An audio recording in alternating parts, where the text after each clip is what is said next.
Ya, terima kasih Anda masih bergabung bersama kami. Sebelum saya lanjutkan perbincangan bersama Bang Abdullah, ada beberapa data yang sudah kami siapkan. Ini beberapa data historikal saja. Karena tadi sudah disampaikan data yang paling update, tentu saja sudah disampaikan oleh Bang Abdullah dari IKAPI, dan ini 5 provinsi dengan jumlah kasus positif COVID-19 di klaster pasar. Sampai dengan bulan Juni 2020, yang paling banyak adalah di Sumatera Barat. Namun kemudian ini posisinya bergeser dengan kondisi yang paling update. Jakarta menjadi provinsi dengan jumlah kasus dari COVID-19 yang terbanyak dibandingkan dengan provinsi ataupun daerah yang lainnya. Dan berikutnya adalah mengenai data pasar terdampak COVID-19. Kami juga ini adalah data historis saja sampai dengan bulan Juli tahun 2020, kami kompilasi dari Ikatan Pedagang Pasar Indonesia. Untuk pasien positif, data yang paling update adalah sebanyak 1.344 kasus. Di DKI Jakarta ada 321 pedagang positif yang tersebar di 51 pasar dan meninggal 1 orang. Dan berikutnya adalah mengenai fungsi pasar bagi perekonomian daerah. Tadi Bang Abdullah juga cukup menekankan lah ya bagaimana sebetulnya fungsi dari pasar tradisional. Di antaranya adalah pasar sebagai sumber retribusi daerah, sebagai tempat pertukaran barang, sebagai pusat pengembangan ekonomi rakyat, sebagai pusat perputaran uang daerah, dan sebagai lapangan pekerjaan. Saya kembali berbincang bersama Bang Abdullah. Kita sudah di segmen terakhir untuk dengan Bang Abdullah mengenai salah satu opsi untuk bisa mengurangi paparan COVID-19, walaupun ini nampaknya perlu waktu yang sangat-sangat cukup lama lah gitu, dan edukasi yang cukup intens mengenai pembayaran dengan sistem digital lah gitu. Nah, ini jadi opsi nggak Bang Abdullah? Ya, Bang Wiki, digitalisasi adalah keniscayaan ya. Perkembangan zaman terus meningkat dan kami mendorong agar pedagang terus bisa mengikuti perkembangan zaman ini. Di DKI memang agak lambat.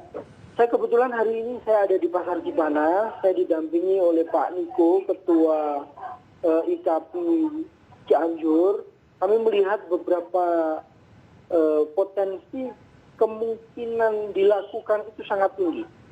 Di Cipanas puncak saja digitalisasi sudah bisa dilakukan. Kenapa tidak di Jakarta? Tetapi memang saya harus akui tergantung berdagang apa, Bang Wiki. Kalau transaksinya kecil akan sulit menggunakan digitalisasi, akan sulit menggunakan pembayaran melalui digital. Tetapi untuk pemesanan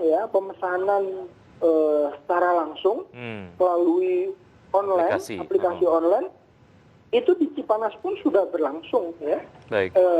Sudah terjadi. Artinya pasar-pasar penyangga DKI Jakarta sudah juga memulai, walaupun memang lambat, tapi ini kita dorong secara terus-menerus biar bisa. Tinggal pedagang-pedagang yang tidak punya Android, pedagang-pedagang yang mbok-mbok yang gaptek gitu ya, nggak ngerti teknologi, kita arahkan untuk paguyupan di tiap-tiap pasar itu bisa memfasilitasi mereka agar ada pemerataan pembelian. Upaya-upaya ini terus kita dorong dalam rangka menjadi opsi ya agar tidak ada penularan COVID secara langsung. Tetapi ini tidak mudah, Bang Wiki.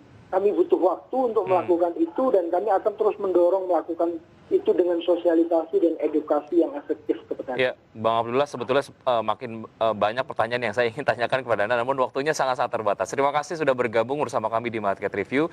Sehat selalu Bang Abdullah, dan semangat untuk IKAPI agar kemudian pedagang-pedagang di pasar tradisional di seluruh Indonesia semuanya sehat dan bebas dari COVID. Terakhir, Bang Wiki. Sangat singkat, silakan. Ayo belanja ke pasar tradisional dan jaga pasar kita. Kalau pasar aman, pedagang sehat. Kalau pedagang sehat, maka ekonomi akan kembali pulih, tumbuh kembali, omset pedagang juga akan naik. Baik. Ayo belanja ke pasar tradisional. Terima kasih Bang Abdullah, sampai jumpa, sehat selalu. Baik, dan pemirsa, demikian perbincangan kami bersama Bang Abdullah. Usai jeda kami akan kembali dengan perbincangan bersama peneliti LIPI bagaimana sebetulnya ekonomi kerakyatan ini cukup tumbuh juga ataupun diprioritaskan pada saat pandemi COVID-19. Usai jeda berikut ini tetap di Market Review.